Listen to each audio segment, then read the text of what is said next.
Well, I did. I had the goddamnedest mess of piles that a man ever looked at. I presume you gentlemen have looked at piles, haven't you? You've been in the Navy, haven't you? Well, that's another story, though. Well, I'd been to every doctor in town, and somebody said that old Doc Shitz was the best doctor for piles. So I went up to his office, and on the way up the steps, getting up there, I shoveled shit both sides of the steps with my feet. I got up to his office and sat down in a pile of shit in a chair, and old Doc Shitz came out with a long beard on and a mustache full of shit, and he was wringing it out with both hands, Well, he came up to me, and after wringing shit out of his beard, he shook hands with me, and it wasn't long before I was slinging shit right back at him, Well, he said kind of genial-like, now get up there on that table and turn it up to me, so I did. I knew what he meant.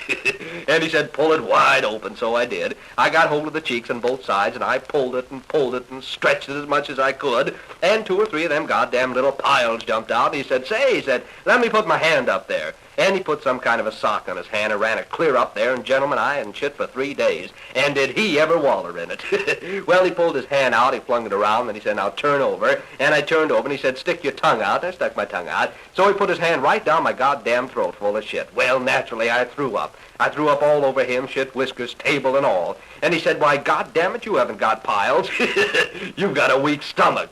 I'll have to tell you about the time I was an auctioneer. There was a farmer down in southern Illinois that went broke. So they called me down there to sell things off for him. So I went down there, and I worked until 4 o'clock in the afternoon and sold everything out that he had, put a red tag on everything, I looked all around, and I was still going strong, hadn't lost a farmer, so I saw a big pile of manure behind the barn. I said, boys, come on over here and gather round. I thought to myself, by God, I'll sell this to him.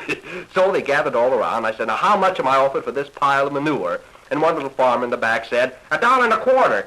Son of a bitch, $1.25 for a great big pile of manure like that. So I said, gentlemen, when I was young, I was damn good looking. And I'm going to tell you that I married one of the finest pieces of woman that you ever saw walk in skirts. And where did we go on our honeymoon? Why, gentlemen, we went out to God's own green acres where you men are fortunate enough to live. And what did we live on? The fat of the land. And we jazzed plenty, too.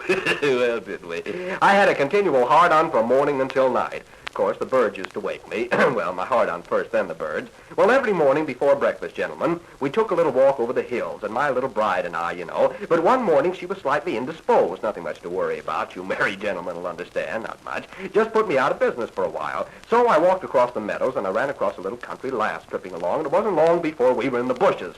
She was kind of cute, too. Well, I was a fast worker, and my little bride came along, and she said, John, what are you doing in those bushes? Not thinking, I walked out of there, and I stood facing my bride in broad daylight with my pants down. She said, John, what are you doing in those bushes? And I said, shitting, honey. I was a fast thinker, goddamned, I had to. And she said, lead me to that shit. Well, gentlemen, I would have given $150,000 for one handful of shit, and this little son of a bitch offers me $1.25 for this great big pile.